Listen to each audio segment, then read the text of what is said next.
Greetings, all you gimmies and dims out there, and welcome to Undeclared Bajor.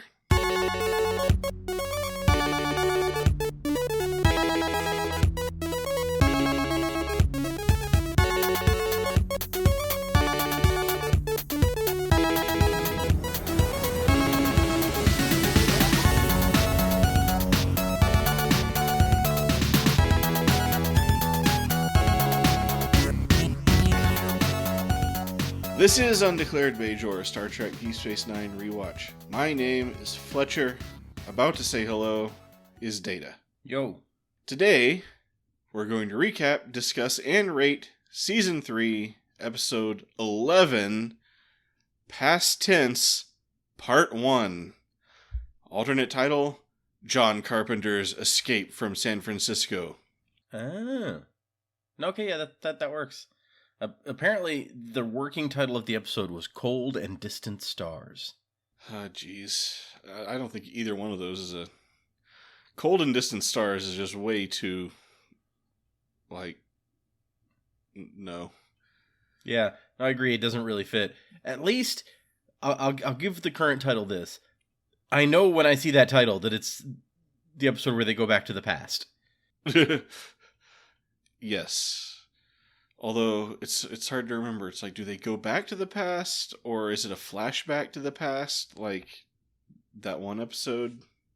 The one with the... Odo investigating? Yeah. The one where Quark gets murdered, and then he's fine the very next scene. Oh, there was an episode called Sanctuary. Man, maybe that would have fit here. Necessary Evil was that episode. Oh, okay. I'm trying to remember. Did we do Sanctuary already? Yeah. That was the episode with the flaky skin aliens. Oh, right. And they wanted to go to the planet Sanctuary. Yeah. Or something like that. Well, they it was a whole thing. They wanted to live on Bajor or something, and then... Right. Because they believed that Bajor was the sanctuary that was promised in their prophecies or whatever. Yeah. Anyway. Our discussion will contain full spoilers for the series up through this episode. However, we will try to keep spoilers for later in the series to an appropriate minimum. We won't reveal anything too big, like when Odo goes through his goth phase. Well, it'd be really easy for him. He just, decides to change the color of his outfit. He's like, I'm going to get some black hair, black eyeliner. I'm going to get a shirt with the anarchy symbol on it. It's like, this doesn't really fit with your role as chief of security, Odo. I don't care. This episode originally aired January 2nd, 1995. It was written by Robert Hewitt Wolfe, story by Ira Stephen Bear and Robert Hewitt Wolfe. Those two guys that I hate it when they collaborate because their names are so similar. And directed by Reza Badi. Yeah, we looked at that guy recently. Yeah, I remember him. He's that guy he's an old TV directing pro. Yep. So, seems like the kind of guy you might want to bring in for an episode like this. Does Sisko do commander's logs when he's not on the station, but when he's on the station, he does station logs? Maybe? Is that the rule? I feel like he did. What was that episode where we were establishing the star date? Wasn't he on? And you're like, I guess that's why they had this commander's log. Oh yeah, that was the Riker episode, the Defiant. Yeah. The Defiant. And he didn't leave the station in that one. Well, he did eventually. Yeah, he did leave the station. I don't think that did he have the commander's log after he left the station? Yeah, because he was like, okay. I'm on my way to Cardassia Prime. Yeah. Okay. I don't remember now. I think it was a commander's log in that one also. All right. So yeah, maybe that makes sense. He used to just, for a while he didn't do anything. Then he started doing station logs, and then lately it's been a lot of commander's logs. So it's like everyone would be station log, or maybe the station log is different from his personal logs. I don't know. Yeah, who knows? Anyway, the Defiant approaches Earth as Sisko explains in a commander's log that the entire senior staff of Deep Space Nine are going to speak at a symposium about the Gamma Quadrant situation. So I guess like Jones is left in charge of probably Deep Space Nine. He's like all in ops by himself. One of the notes for this episode is this is the first episode to feature Earth of Deep Space Nine. Oh. And also the first episode to have no shots of the station or scenes on the station at all. Although you do see like a piece of Quark's bar in the background while he's on the viewer. I was wondering, like, what happened to those sets? Did they just were dark while they were filming this, or did they have to make room for all the new sets?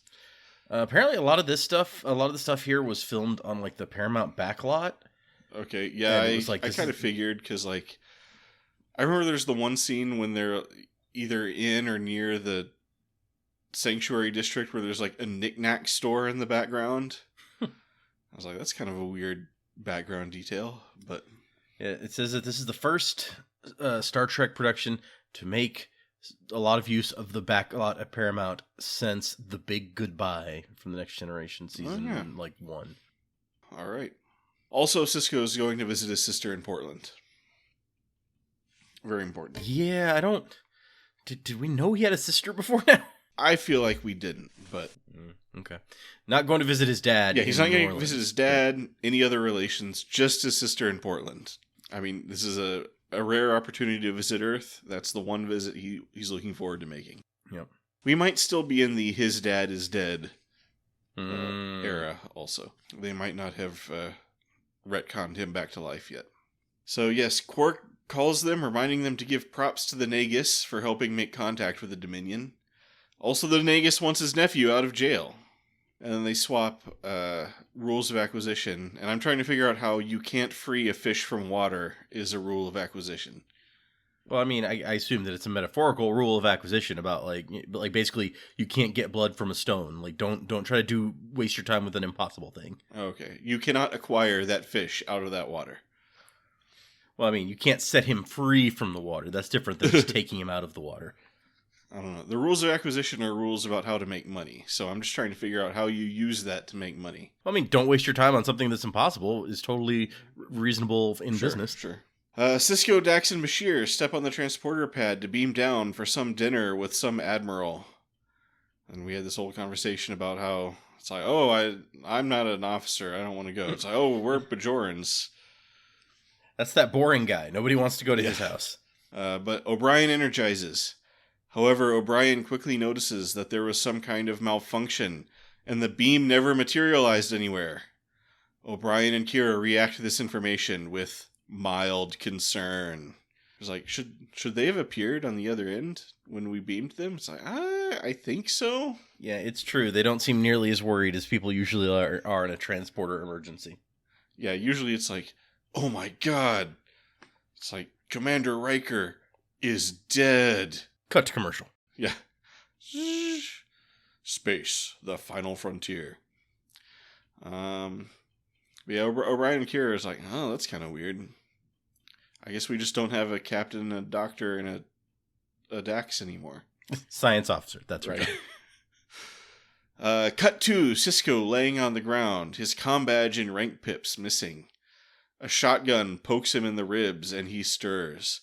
We pull back to reveal that the other end of the shotgun is being held by B-movie legend Dick Miller. He and a similarly dressed shotgun dude start spouting off stuff about DIMS and sanctuary districts. And Sisko asks the oh-so-standard Star Trek question of, what year is it? Why, you have arrived at the bleak dystopia of 2024. Also, these guys are dressed like they're in the Dharma Initiative. As the men lead Sisko and Bashir away, the camera dollies over to the entrance to a metro station where Dax lays, still unconscious. A man in a snazzy 2024 suit shakes her awake. And Dax, not missing a single beat, apparently immediately figures out what's going on. She is really, really good at just going with the flow on this. I was impressed. She is on the ball, or her improv skills are top-notch. Yep. She's like, okay, I just woke up at the bottom of a staircase and a man in a weird suit is talking to me. I must have time traveled. Well, Dax would have been alive at this point. Right. I think, didn't we just say Dax was born in 2018 or something? Yeah, so I guess she wouldn't have been too old, but... Yeah, I don't think Dax also would have known about Earth at this time. Yeah, that's a good point. Dax has been around. Dax has been through some stuff, so... Not her first time getting randomly trapped in another time period, probably, right. For all we know. I mean, this stuff happens all the time in Star Trek. Apparently these transporters, they'll accidentally send you back in time. They'll accidentally send you to a parallel universe. Yep. They'll accidentally make a copy of you. They'll accidentally merge you with another person. It's just, you got to roll with all this stuff. Transporters are dangerous toys. Like, don't let anyone tell you otherwise. I mean, Dr.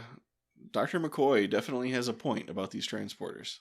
But also, the difference between how these people were treated is, according to Ira Stephen Bear, a subtle examination of racism in this episode. Oh. Because a beautiful white woman is always going to get much better treatment than two brown-skinned men. Oh, interesting. Interesting observation. Yeah, but the friendly man who introduces himself as Chris Brenner assumes she's been robbed and leads her away to give her some help. So, fun note. Uh-huh. Chris Brenner, Vin, who's the sergeant guy, Lee, who's the other guy, Bernardo Calvera, and Britt from this episode are all named after characters in the 1960 film The Magnificent Seven.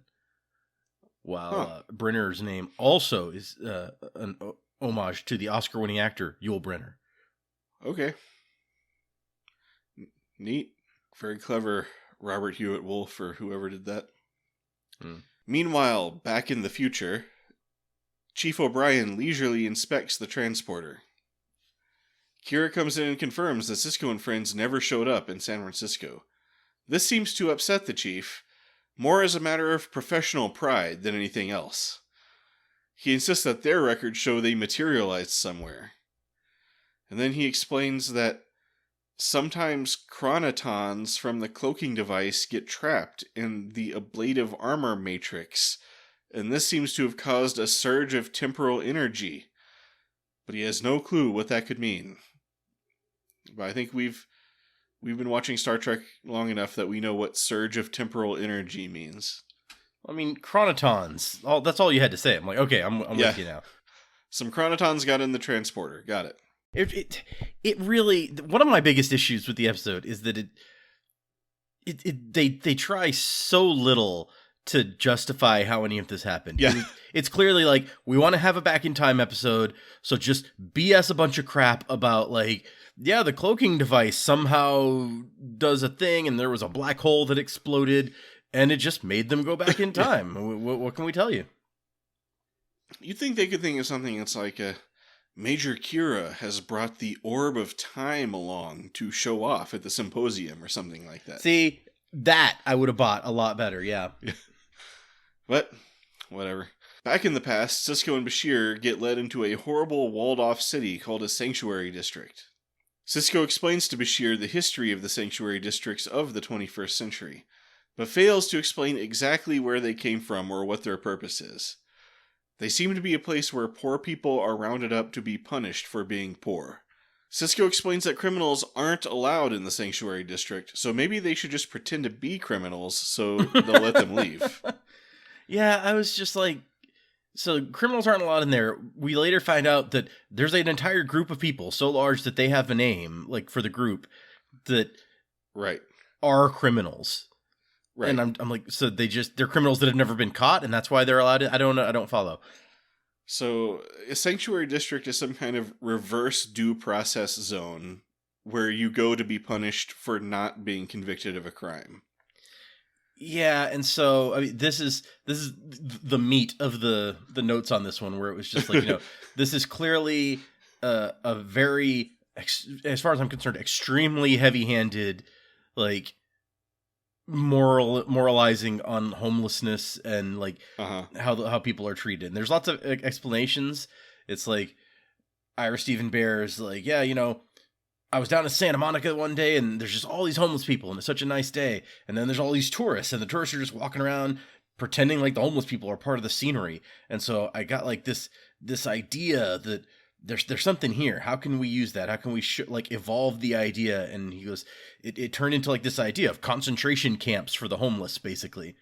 And so he's quoted several times in here as being like, pay attention to this. This is totally something that's like really going to happen. This is supposed to be a wake up call to the audience about like how this stuff, which is just really seemed like him just being like, look at how awesome my story writing is, until I get to the part where while they're filming this episode, an article appears in the Los Angeles Times where the mayor is proposing that the homeless people of the city be rounded up and put into a haven for the homeless so that downtown Los Angeles will be friendlier to businesses. And so... Wow. There's some of that. There's something like that in the news the other day, wasn't there? I forget what city it was in, but it was like, basically a plan to relocate homeless away from something. You hear this stuff all the time, or you hear cities are always trying to find ways to like make their public spaces hostile to homeless people. Right, yeah, you make the benches slanted so they can't sleep on them, or like put spikes on things. Yeah. It kind of reminds me also of the story of in the movie Ant-Man, which was filmed in San Francisco, the real San Francisco. The real San Francisco is very famous for its homeless problem, and so they used some of they wanted to have homeless extras in the background. But like they decided the homeless people that they were using for extras didn't look homeless enough. So like they went around just like giving them various props to make them look more homeless. Okay. And it was like the homeless people were a little put off by this. Well, I mean, they're paying you, so just like if they dressed an actor up as a homeless person and had them work, I don't understand why anyone would be upset by this, but okay. I don't know. It was just a really weird thing. It's like, because this one person was like, they gave me like this dirty looking teddy bear to carry around. I don't know. I just thought it was funny. But yeah, there's like Alexander Siddig here is like, man, this episode was like a cinematic version of that statement by the LA Council. And wow. Robert Wolf is like, yeah, like we're working on this episode, and all of a sudden this thing appears in the newspaper. It's literally the same thing as that we're doing, and we were all a little freaked out by the thought that this is actually happening right now. Yeah. On a different note, okay, the year 2024 is 347 years before 2371. So I've pulled up the Wikipedia article on the year 1676, which is 347 years from right now. So I'm going to pick an event at random, and I'm going to theorize that we get stuck in that event, and let's see how screwed we are. Okay. Okay, so I'm scrolling at random. I'm going to pick one. I mean, I recently read a book that was it had a little bit of like Connecticut Yankee and King Arthur's Court going on, and I was just like, this just highlights to me, because the character in it is referencing Connecticut Yankee, and it's just like, man, that guy knew how to build like everything. Right. He was like an engineer that gets sent back in time. It's like, when you're a normal dude, like you can't do that. He's like trying to access Wikipedia, and he's like, oh right, that doesn't exist. Okay. April 2nd. Chief Kinanchet of the Narragansett people is captured by mercenaries of the Pequot, Mohegan, and Niantic nations, who have been hired by English settlers. He is offered a chance to live if he makes peace with the English, refuses, and is executed the next day in Stonington, Connecticut. So we've been transported back in time to this event. First of all, what are the odds we even understand what's going on? I mean, the people speaking English, at least in the 1600s, we would probably have a pretty, like, you'd have to go back another 100 or 200 years before it gets, like, really confusing, like, where maybe we won't be able to piece it together. So we'd get some of that, at least. I don't know about, But we have to protect the timeline and make sure that what's supposed to happen happens. So it's like, oh, geez. Well, that's easy. You just don't do anything. But, what if some, like, 17th century guy picks a fight with you, and then you stab him, and it's like, oh my gosh, that was Chief Kinanchet. See, that's part of the problem, is that Bashir, to do what they're supposed to be doing and protect the timeline, if somebody comes up and tries to start a fight with you because they want your food card, you go, okay, here's my food card. Yeah. Yeah, come on, Chief, or Doctor, whatever your name is. Like, I understand that you might be here for a while, you need that food card too, but you're not supposed to be getting involved. Yeah, and you're a clever Starfleet guy. You should be able to figure out like ways to survive or maybe even escape. But yeah, I mean, I don't know how we would make it through. Do we have to be involved in the negotiations? Does Chief so and so like die, and I have to pretend to be the chief? Because that's not going to work well. Yeah. Yeah. I'm like, you know what? Yeah, let's go ahead and cut that deal that you want to cut so badly. You can have our land. You're just going to take it anyway. So right. let's try to get something out of this. It's like, is this the event that? It's like if we do the wrong thing, we'll just like English settlement in America stop, and then all of history will be changed. Colomini is also quoted about like that this is just the story that we're doing here is such a superb use of the idiom of the genre of science fiction to take contemporary situations that we're familiar with and aware of as a problem and develop them a little bit into the future. So he's a big fan of this one. Sure. Oh, yeah, there was one more thing. Because, Irish Stephen Bear is talking about what an amazing episode he wrote, how it was like so prescient that it turns out that the same exact thing was happening as they were filming the episode. Episode comes out, Irish Stephen Bear is very unhappy because the media is completely uninterested. And it says, like, I expected all of this media attention, he says, and the little media attention that we got was entirely negative. The fans loved it, though. I can't believe that people didn't prop us up for being the very first people to point out that there's a homeless problem.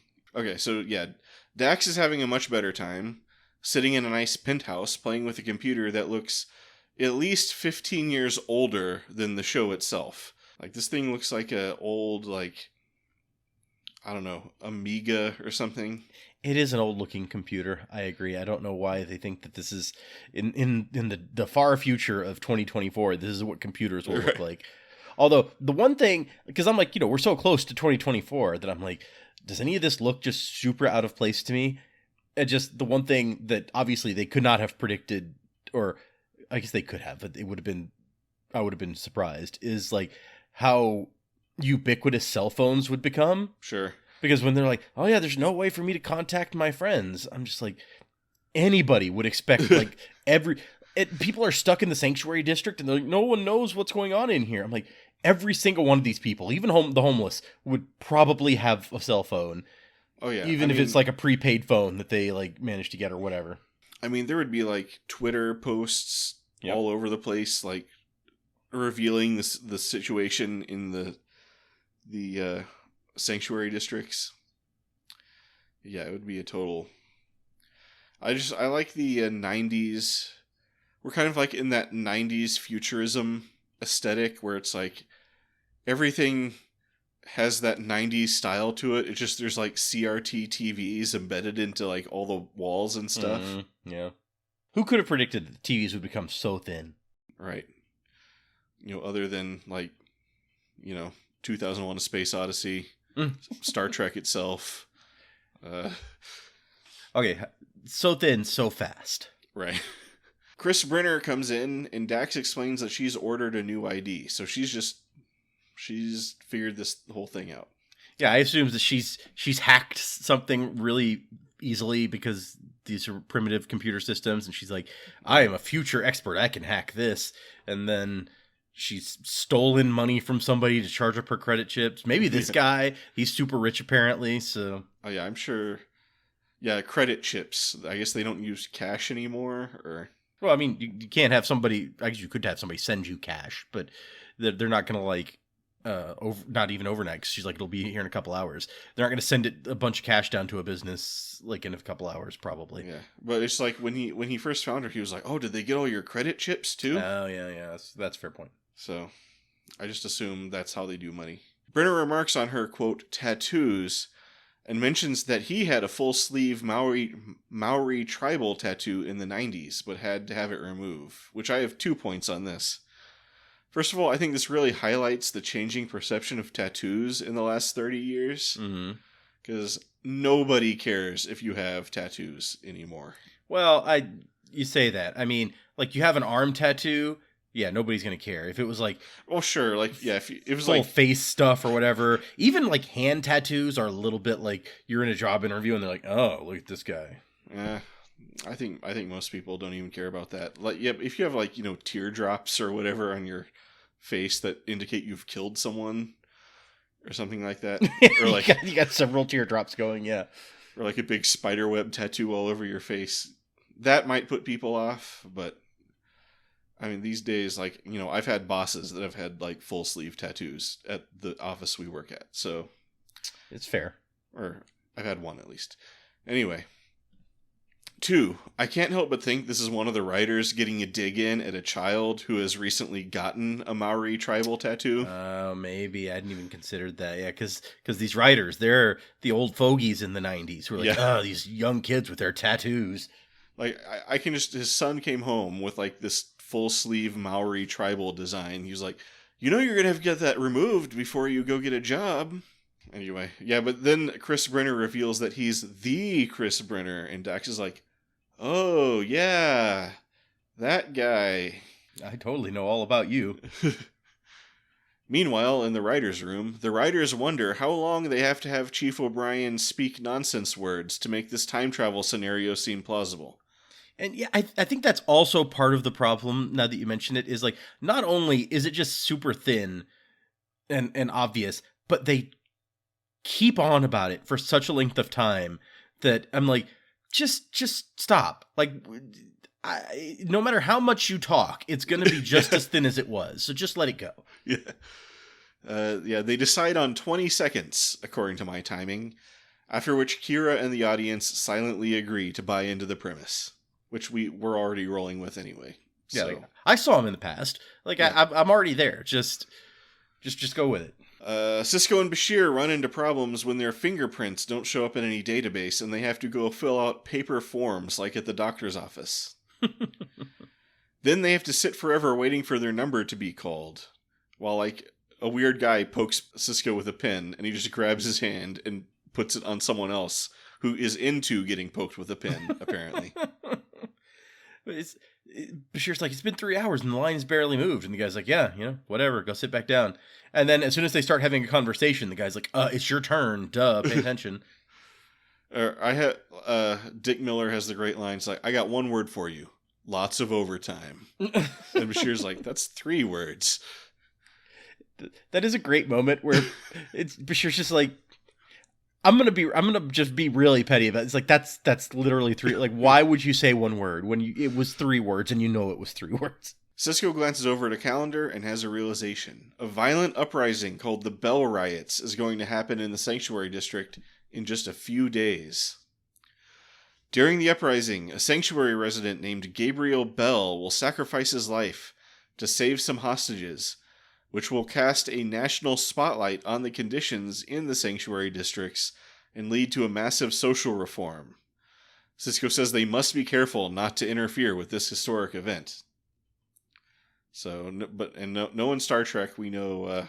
That's exactly what they're going to interfere with. Yeah, but it's interesting because like Irish Stephen Bear's like talking in here about like, yeah, this was this big the moment where people realized that they needed to make things better, and basically like, we need this wake up call to make to realize that we have to work at making things better. And I just couldn't help thinking like, I don't know. We've seen a lot of shit and like a lot worse than there were some hostages that didn't die.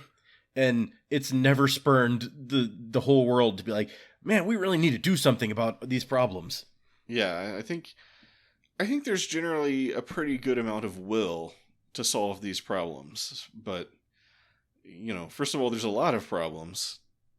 Like, it's not like homelessness is the only problem in the world. And these are very complicated problems with not easy solutions.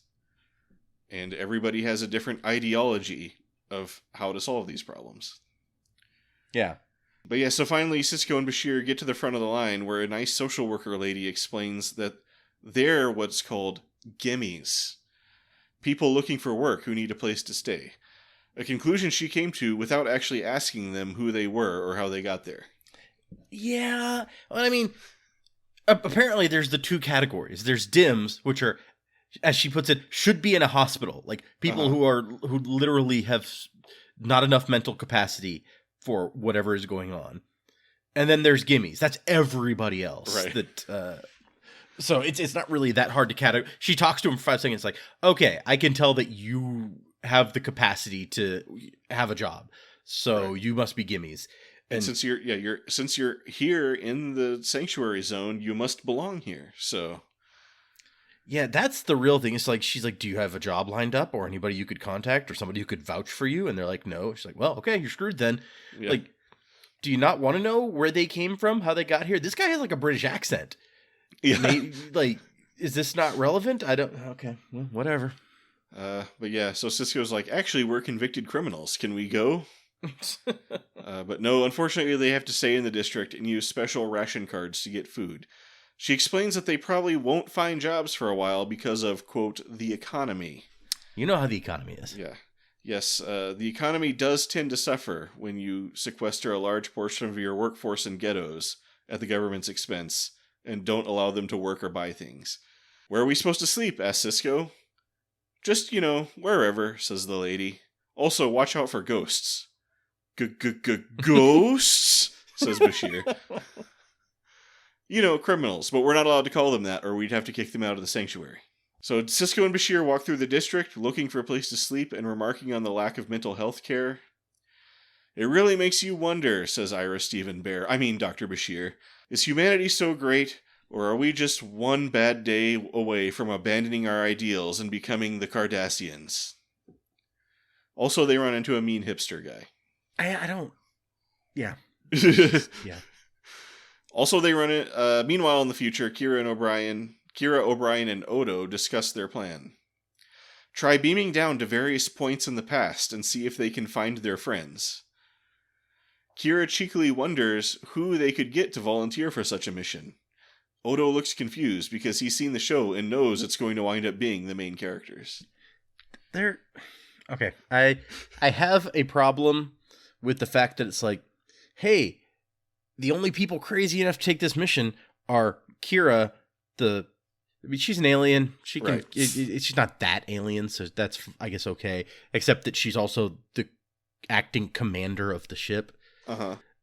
So maybe she shouldn't be the person. But also, even worse than that, O'Brien, the only person who seems to understand what is happening.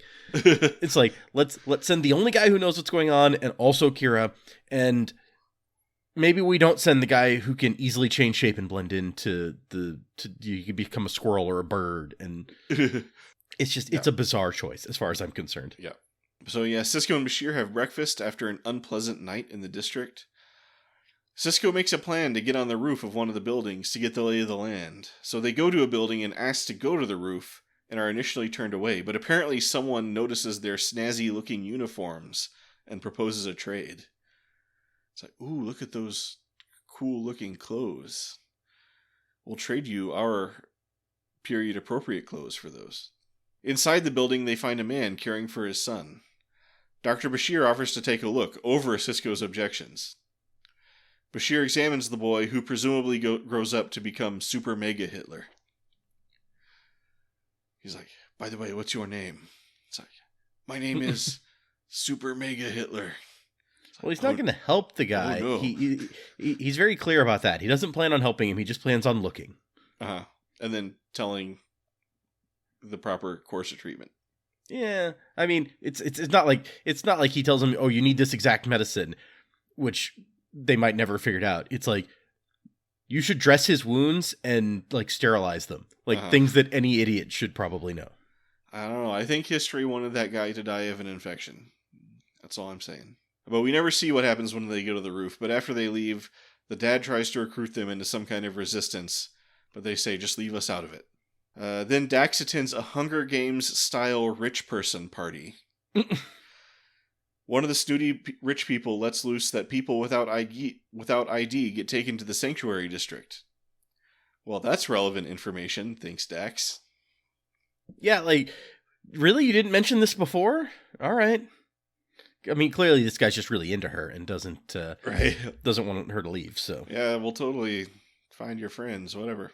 That night, Sisko and Bashir are waiting in line for dinner when Hipster Douche tries to steal Bashir's food card. A fight breaks out and a mysterious stranger rushes in to help. But Hipster Dude stabs the hero and runs off. Sisko and Bashir try to help the stabbed man, but it's no use, and they wind up having to run from the cops. "Run away, or we might get arrested and kicked out of the sanctuary district," says Sisko. At least Sisko is able to get the dead man's food card, but there's bad news. The dead man is Gabriel Bell. Oh my god, what are the odds? Now we've got an extra food card, though. Yeah. But good news is we're getting extra rations tonight. Well, and apparently you can just show up with, like, everybody's, like, he goes and gets food for himself and Bashir. So you can take as many food cards as you need to and be like, oh, I'm bringing this back to the other people. So stealing food cards is 100% an effective way to get more food. Yeah, totally. It's a flawless system. In the future, Kira and O'Brien get ready for their time trip. Based on their clothes, I have no clue what era of human history they're planning on visiting. It felt to me like they were getting ready for, like, a civilian weekend on Bajor. Yeah.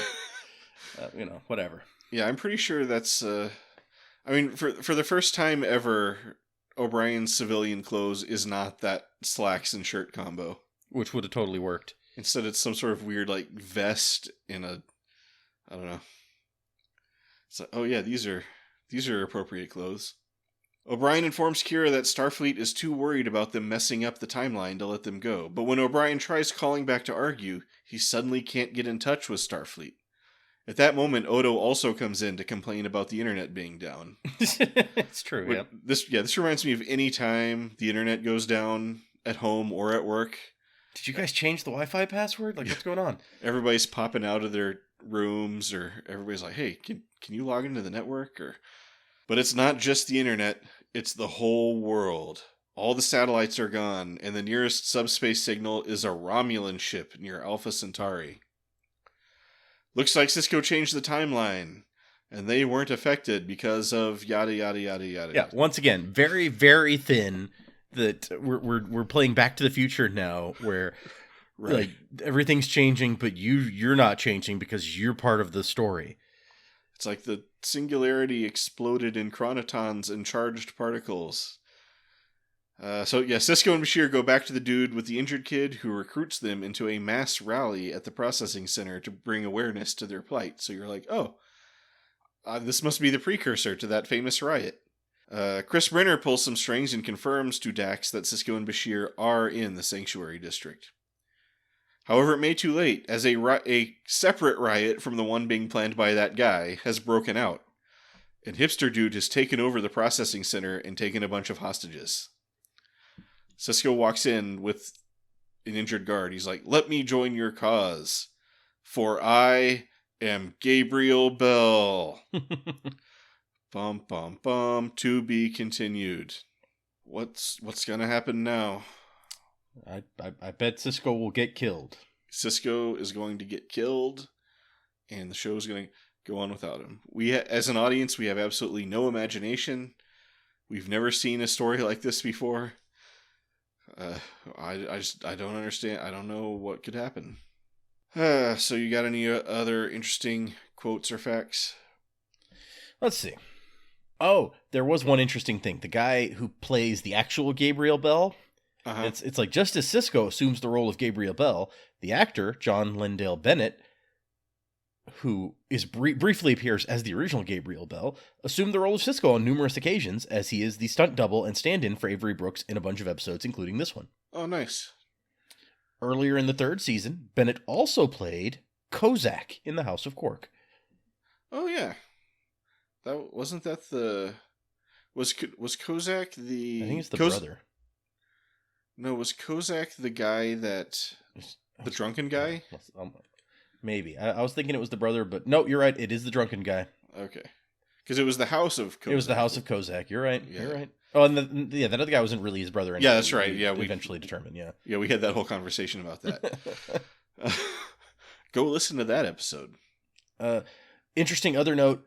Composer Dennis McCarthy says this is one of his favorite episodes. Counterintuitively, due to the amount of musical silence. According to the Star Trek Deep Space Nine Companion, there are only 7 minutes of music in the entire episode. So it's his favorite episode because he didn't have to do very much work. I don't know. Maybe it like makes, the music that is there stand out all the more and be all the more important or something. I don't know. Sure. Why not? And so apparently people feel that past tense is where, according to this, where Dr. Bashir and his character really developed to a whole new level. Alexander Siddig says that he thinks people were appreciative of how capable the character proves in this episode, and says, I think people have been dying to see a little machismo in this guy. I mean, he could definitely use a little machismo for sure, but so far I'm not feeling him standing out especially. He's had a few good episodes lately where we've gotten a little bit of I think starting with The Wire, which it's amazing I can remember the title of that episode, but when we started seeing him be more of a competent doctor who cares about people than a creepy pervert. But yeah, I mean, I think Bashir is definitely on an uptrend here. Well, and you got me thinking about it. When I read this, I was like, I don't really know that I see Bashir being that much greater in this episode. Maybe this is including the second one, and when we get there, I'll be like, oh, I really see it now. Uh-huh. But yeah, I mean, I can't agree with you that Bashir's definitely been improving. Yeah, and that's been true since the end of season 1, I think, where like we started to hate him less. So right, it's just we've been on a gradual upward slope since then, I feel like. Well, it's like, they gotta get rid of the dislikable things about him and then start putting in some likable things about him. Ira Stephen Bear also quoted in here, being full of himself and being like, I feel like this episode really lets me continues an investigation into the heart of Gene Roddenberry's universe, an investigation that I myself began in the Maquis Part 2. Where no, I remember society had to go through hell before reaching this state of utopia, and this episode is part of an examination of that hell. Oh yeah, I definitely remember Ira Stephen Bear taking over the body of Commander Sisko to give a speech in that episode. First Contact releases a year and a half after this episode, and it's like World War III takes place in 2053, so like 30 years after this, and the note in here seems a little tongue-in-cheek, where it's like, this presumably put the social changes mentioned in this episode on hold while the world recovered. Right, I was thinking about that, but I was like, they probably didn't know about that when they were writing this episode, so yeah, I gotta give them a pass on that. I don't know who all was involved in the writing or when it started for First Contact, but yeah. Let's see. Oh, also, this is the same year that Captain Picard and friends traveled to in Picard season 2. Oh, yeah, I guess that's true. Which it looks rather different. Yeah, although I remember someone pointed out that there's a throwaway line somewhere where somebody mentioned a sanctuary district. So I think they were aware that it was the same year. Oh yeah, maybe. I'm not 100% sure how true that is, but that's one positive I can say about this is that I felt like it was, while the moralizing here is pretty heavy-handed, I think. I felt like it was slightly less heavy-handed than the like immigration stuff in Picard season 2. Right.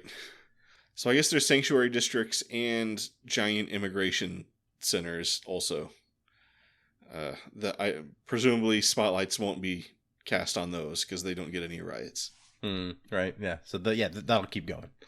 Also, apparently, what's-her-face Picard is going to go to the planet Jupiter and discover life that will change everybody's perspective of everything or something. Yeah.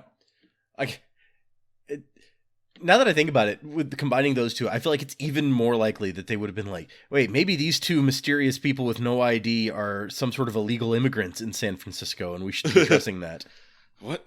Brown skin? Accent? Throw them in the ICE detention center. Yeah. Well, yeah, at least they kind of tried to sci-fi it up a little bit. Because this was like 30 years in the future when this episode was made. I can't wait till it gets to like the year 2063, and it's like the the events of First Contact become like a, I don't know. It's like they have an episode of the 2063 Star Trek where they go back to the year 2063 and they have to shoehorn in that First Contact is happening right now or something. Oh, by the way, this other thing's going on. Yeah. I mean, it's funny because in order to tell whatever story they're telling, they want to go back to someplace kind of close to current. I mean, obviously this was like 20 plus, so like 30 years later. Yeah. But they're like, we want to stay close to the current time period, which means that as we've progressed from the 60s, stuff like the eugenics wars are supposed to have happened, but because the writers for the current time period are like, well, we want to go back to the past, but we want to do like around our time period. So we're just the eugenics wars weren't that big a deal, I guess, or whatever. Yeah. Like, we're going to pretend those things didn't happen. Or if you read the eugenics wars books that came out, it's like 2 or 3 book series, they were actually secret wars. Oh, well, I thought, isn't there a line somewhere in Deep Space Nine where they actually retconned the eugenics wars to the 22nd century or something like that? Well, could be. I don't recall that, but it might be.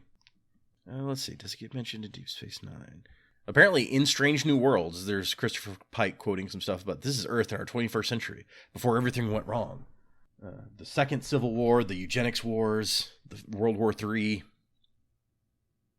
So there's a second Civil War now on the list. Good to know. Can't wait. Yeah, I don't know. I'm not seeing that much, but also I'm not reading. It's quite a long article, so I'm trying to skim it. Maybe we'll find out when we get there. Okay, anyway, any other stuff before we move on to ratings? Christopher Brenner's apartment set will later be reused in some Voyager episodes. All right. And, in the Voyager episode Relativity, we would later establish that by the 29th century, Starfleet has learned how to intentionally employ chronotons in temporal transporters. Makes sense. So maybe that was based on, Chief O'Brien's work here. Yeah, could be. He's an important guy in history. Yep. But no, yeah, that's all I got. All right. So, how would you rate Past Tense Part 2? I have mixed feelings about it, and part of it is that we're only seeing the first half of the 2-parter, and we're having to rate that independently, right? So that you're never going to have as good of feelings with only the first half as you will after the second half, and you've seen the whole thing. But as I've mentioned a few times, I felt like the moralizing is very heavy-handed here, and I don't necessarily appreciate that. I'm also I'm mixed on time travel stories in general. I think that they can be really good. They can do useful things for characters. They can do useful things to expand the universe of Star Trek. Like I really enjoyed the Times Arrow episodes of The Next Generation. I feel like they did several interesting things there. And they let Data, by putting Data specifically in like the very different environment, then you open up a lot of interesting, fun story things. Yeah. Here, I don't get the feeling after the first episode that I mean, I get after reading all that they're doing, like the message they're trying to send, but I don't, it doesn't hit that well with me. I don't feel like, despite Alexander Siddig being like, this is where Bashir comes into his own, I don't feel that the characters are getting anything out of this. And I don't, it feels like a very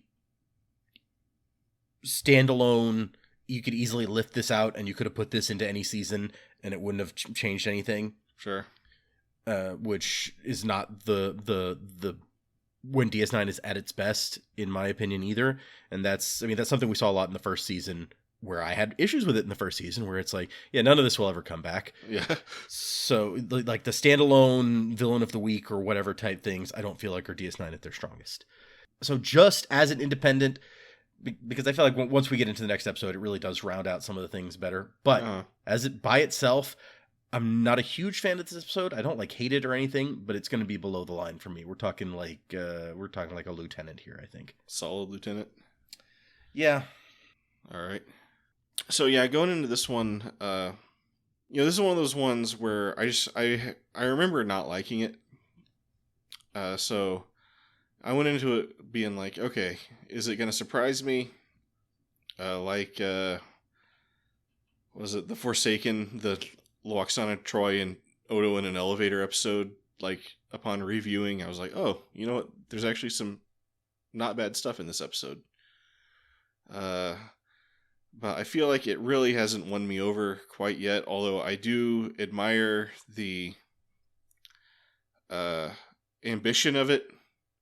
I guess I respect it for trying to make a point or something, but it's just, it doesn't quite land, but I'm going to give it some points for effort, I suppose, or rare points for effort. So I will give it a lieutenant commander, just for, I don't know, until we see the, and we'll let the part 2 speak for itself, I guess. If that makes sense. Yeah, that's fair. So, you got any final thoughts, or you ready to wrap up?